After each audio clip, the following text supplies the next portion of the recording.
This is Adam Nathan from Blaze.ai, and you're listening to the S.M.E podcast. You are now listening to the next great small business podcast. Welcome to the S.M.E Stories podcast, where it is all about small businesses in Canada. And here's your host, Ken Alfred. All right, guys, we have Adam Nathan, Blaze.ai. Adam, how you doing? Good. Thanks for having me.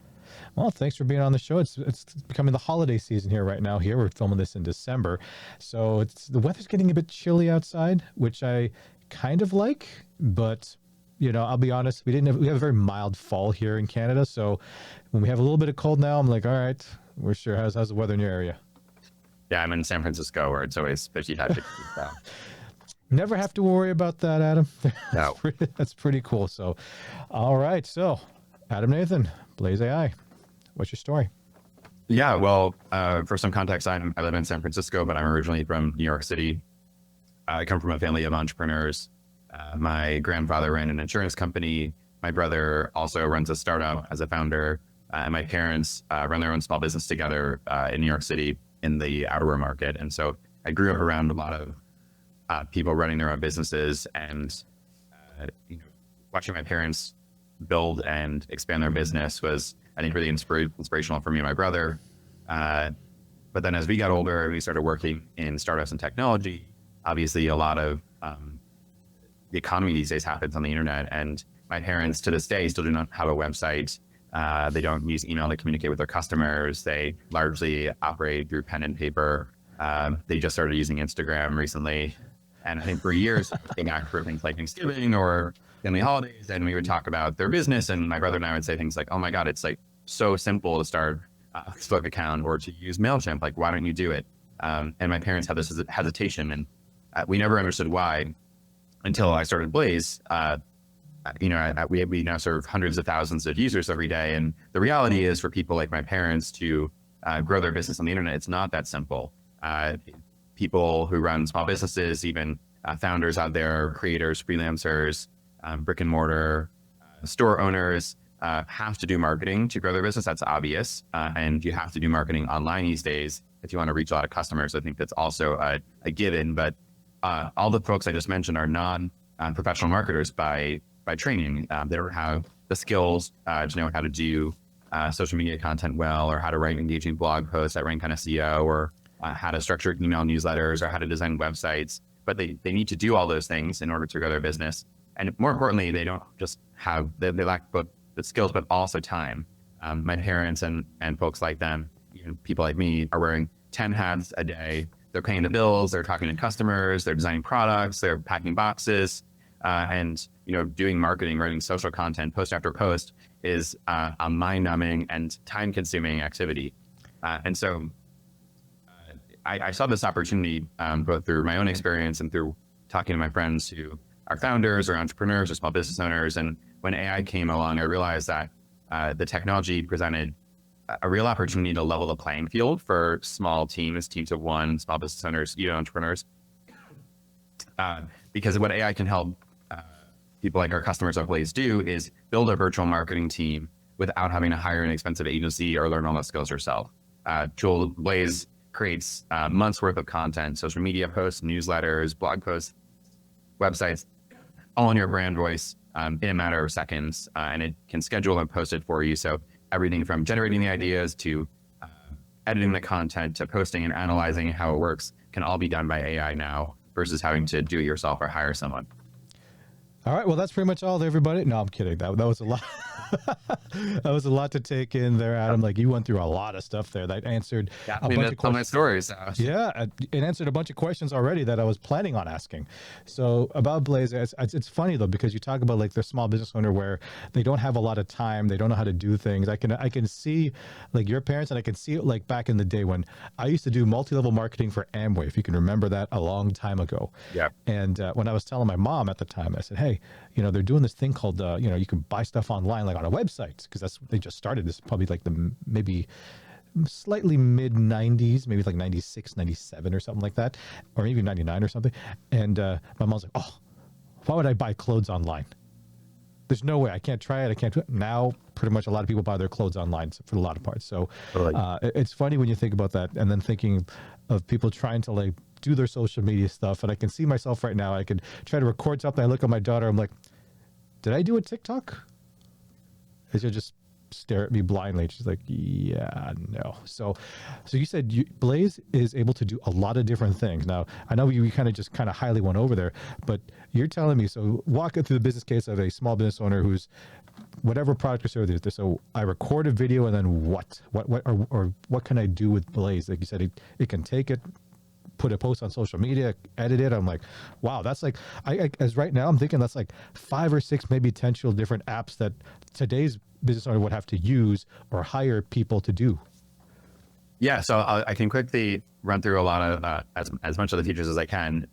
I think the first important set of features to talk about Blaze is our suite of personalization features. So we have a concept called a brand kit, where essentially Blaze can analyze your website, your social media accounts, even your internal documents, so that when we create content, it sounds like you in your unique voice.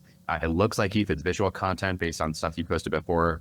And it knows about your products and your businesses and your customers at a very deep level. A big problem with using things like ChatGPT are that they're just drawing information from the internet. And so everything that it produces is fairly generic. It sounds like internet voice. And so it's often not as good as what you might do on your own. But we've invested really deeply at Blaze into a set of features so that everything we produce sounds, I think, just like you or even better. I use them for my own content. If you look at my LinkedIn or my Twitter, a lot of the content that you see was generated initially by Blaze, edited a bit by me, but I'm always surprised at how good it is at mirroring my syntax. It knows my audience. It knows a lot of information about what we do at Blaze, because it can read our internal Google Docs and our Notion files, as well as anything we post publicly. So that's when customers sign up for Blaze, that's where we have them start, so that everything they do in Blaze from there is really personalized. But what Blaze really does is what we call a full stack marketing. And so if you think about the marketing lifecycle, it starts with brainstorming ideas, figuring out what to write. Blaze can help you come up with a marketing strategy based on your audience and your channels, and come up with topics for you. Then you can take any of those topics in Blaze and have it generate content. And so we generate over 200 types of content in Blaze: social media posts, emails and newsletters, blog posts, websites, customer service emails. We can even take a YouTube file, we can take a podcast recording, we can take a website and turn it into any of those other types of content. So it's really easy to turn source material that you already invested a lot of time in creating, like a white paper or an ebook, and turn it into many other types of content. The core of Blaze is a document editor and a visual studio like Canva. So if you're working in visual content or just in mainly copy, you can actually edit it with your team in Blaze. We have a real-time document editor, comments and sharing functionality, everything you'd expect from products like Figma or Canva or Google Docs, we have in Blaze.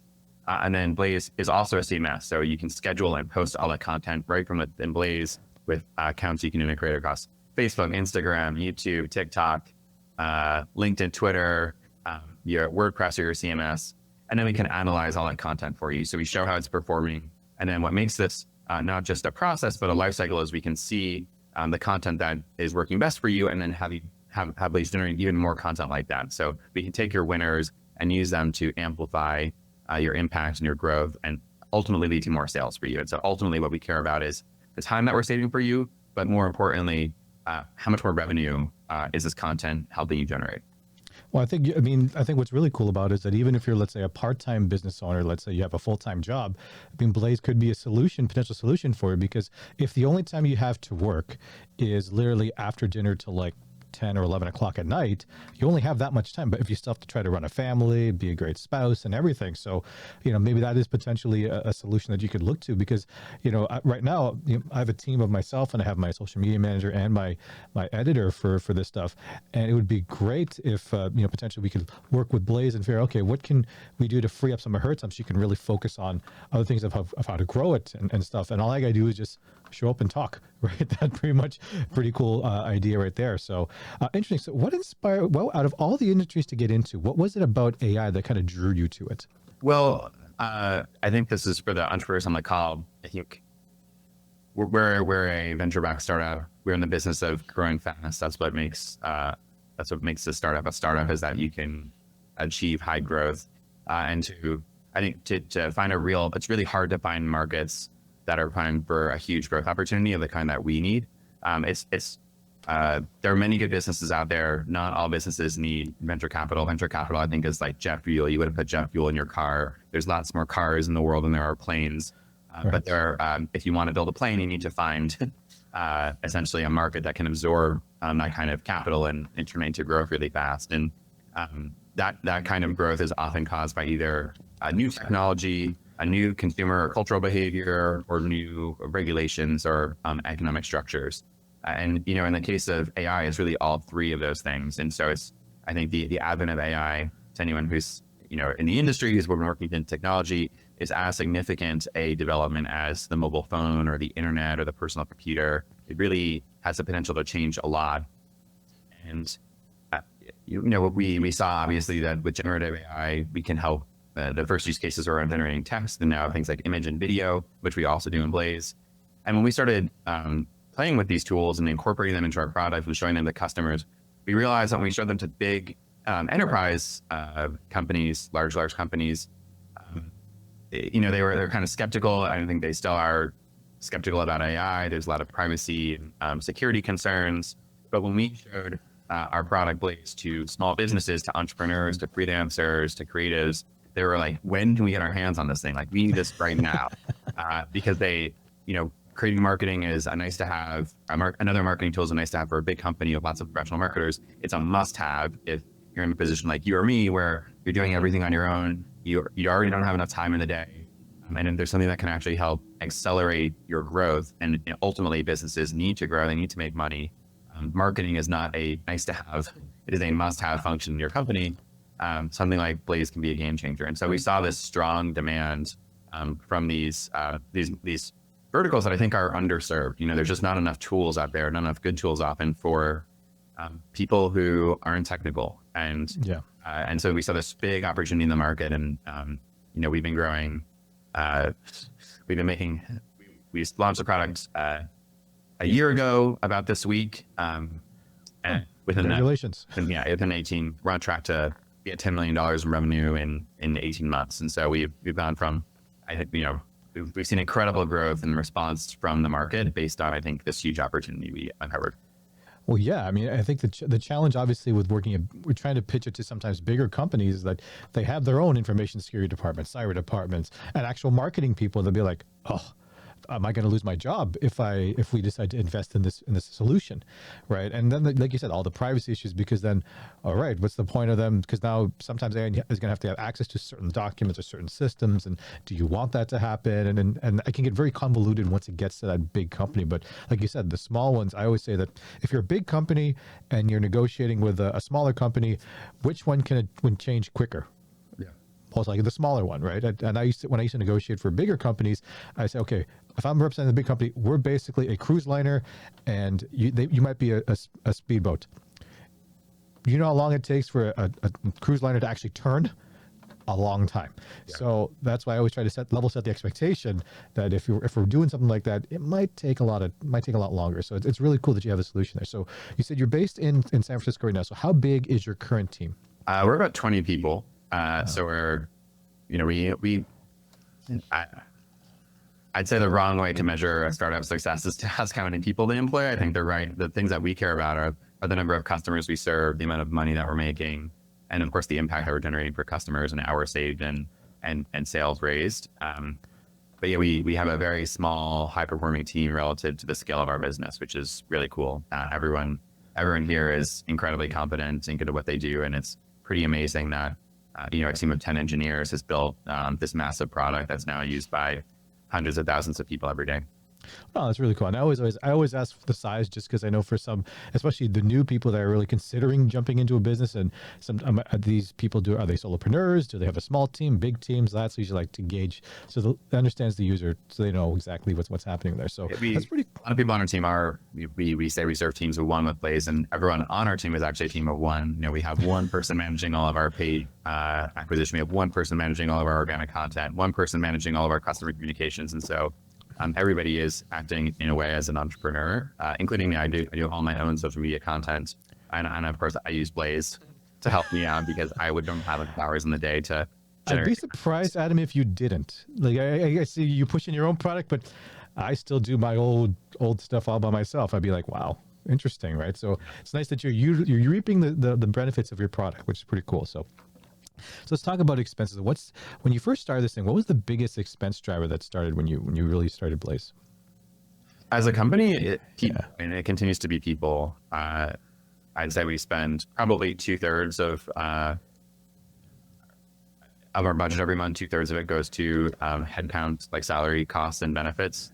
I'd say the other third goes to marketing expenses. We have a simple software business. We're a SaaS business, and so largely what we're selling is the product itself. And to build a great product, you need really smart, competent, hardworking people. So yeah, it's always been people. Okay. Is there anything there that for someone who's even considering starting to jump into an AI business, that are there hidden expenses that you were surprised that you actually had to spend it when you were kind of creating your company? I think there's a misconception that the AI itself is actually expensive. I don't know where this got created in the media, but I think for large infrastructure companies, the model companies like OpenAI and Anthropic, they do require a lot of cash to pay for server space to run their models. And then it also takes a lot of energy. They're actually spending a lot more money on actually energy costs. But for a company like us at the application layer, it costs pennies on the dollar to serve customers with AI. It's a very, very small portion of our cost stack for customers. And so it's not hard. If anything, it's not expensive to use AI incorporated into your product. And with the advances in the core models, I think those costs will actually decrease over time because the models are getting much more efficient. Things like GPT-4o are 10, 20 times more efficient than GPT-4. And I think that rate of progress will only accelerate. So it's if you're interested in AI, it's actually not expensive to use the model. The hard part of building an AI product is the stuff outside of AI. So in our case, it's things like the document editor, the Visual Studio, integration, security, collaborations, onboarding. People don't buy an AI product because of the AI. They buy the product because of what it will help them do. And so I think a good heuristic for evaluating an idea is if you took the AI out of the one-liner sentence, does the product still sound valuable? So in our case, we are a marketing tool for small businesses. We know lots of small businesses need to get better at marketing. AI is the technology we use to help them do that, but we also have a lot of other stuff on the product that enhances our value proposition as well. And I think the product's idea should still be able to stand up regardless of how it is you achieve it. Okay, no, it's interesting because, like I said, I'm an AI noob when it comes to things. So I think for some of my listeners who aren't in that space, they might not understand it as well, right? So you're taking the whole AI thing. I think every time when I hear AI, I'm thinking of Terminator 2 and iRobot, right? So Yeah. That's what people are always afraid of. But I know that's not what you're doing. You're definitely not creating the next Skynet. You're not creating the next Skynet, are you, Adam? No. Okay, good. So we're good with that. Yeah, we're good. I think that's the scary part. Like you said, it's like, are you guys? So you're saying you're taking the AI, so you're not creating it yourself, kind of thing. You're kind of adding to something that's already there, so that it blends well with what you're trying to achieve with other things. Is that right? Yeah. So AI is essentially like the way that anything we call AI is essentially just the current form of technology. So things like GPS or your mobile phone at one point were considered AI. And there will be things in the future that become AI, and what we use today will just become commonplace. But when people talk about AI today, they're really talking about what are called LLMs, which are large language models. And they essentially use probability to determine an outcome. So they ingest a lot of data, like everything on the internet. And rather than like a deterministic logical pathway of A plus B equals C, they say something more like, if you have A and if you have B, what's the likelihood that it's C or D or E? And so they use reasoning, like probabilistic reasoning, to come up with outcomes, which is much more how our human brains work. A lot of us are not doing math all the time to figure stuff out. We're using inference, reason to come up with outcomes, and we get much more accurate results that way. And so these models are in the same way kind of functioning as our human brains do, which is why people think like, oh, this is going to become, general intelligence, general advanced intelligence. We're, I think, far off from that. But when it comes to a practical use case like marketing, what we're doing is, if you say, hey, I want 10 blog posts about this new shoe that we're going to put on sale. The AI is ingesting all the information about your shoe, other shoes on the internet, how people have marketed it. And we use that to come up with the good results. And so it ends up looking and sounding pretty accurate because the amount of data it is ingesting to come up with a probabilistic answer. Okay, no, that's pretty cool. All right, let's talk about the actual industry itself. So I think we kind of got your opinion already, but is there anything else that you see that's going on in the AI industry and where do you think the direction is going? Because I feel like it's just going to get bigger and bigger. Well, that's really hard to say. I can speak, I guess, for Aaron. Yeah, exactly. Which is the marketing space or content space. I divide the world into two. I think when a lot of people hear about AI, there's a lot of the media about how AI is going to kill jobs and how it's going to put people out of business. That might be more true for large businesses, for enterprise. I think a lot of large businesses are looking to AI to cut costs or maybe to reduce headcount, especially in some functions like marketing or legal or sales, where you have certain jobs that you can actually have like kind of low skill jobs where maybe the computer can now do as good of a job as a human can. But what's interesting is that in the space we work in with small businesses and entrepreneurs and solopreneurs, freelancers, AI is actually a good thing because it's helping very small teams do more than they could before. So AI is helping teams of one act like teams of 10. Now they can produce all this content, be in all these channels that they didn't have time to do on their own. And so it's actually leveling the playing field against bigger businesses where now small teams can do 10 times the amount of output than in previous. And so, we see what we tell our customers all the time is that AI is not going to take your job, but a company that knows how to use AI is going to steal your customers and your market share. And so I compare this to like Google Maps. I don't know if you remember the days of MapQuest where you would print. Oh, I remember the days printing it out as opposed to map books. And you think that was such a cool thing to have printouts of using it. And finally, where can people reach out to you? Everything we talked about today is on our website at blaze.ai. My LinkedIn and Twitter and email are there as well. And there's a ton of content for entrepreneurs and a community as well. We have a ton of small business owners, solopreneurs, new founders who are helping each other every day. And so if you don't use Blaze, the tool, you should definitely take advantage of our free resources. And all that's at blaze.ai. Oh, great. All right, Adam, it was great to have you on the show. Thank you for being on. Yeah, thanks for having me. Hey, do you need an error-free website? Do you need transcription that's accurate and on time? Would you like to remove noise from your video or audio recording? Do you need a spokesperson for your business? If so, we can help. At Northway Capital Group, we are happy to announce that we are now providing website testing services, audio transcriptions, and audio cleanup, as well as spokesperson services. We would love to help you on your next project. Contact us for more information at northwaycapitalgroup@gmail.com. Thank you for listening to the S.M.E Stories podcast, which is owned by Northway Capital Group. Please follow us on Instagram and Facebook at Northway Capital Group.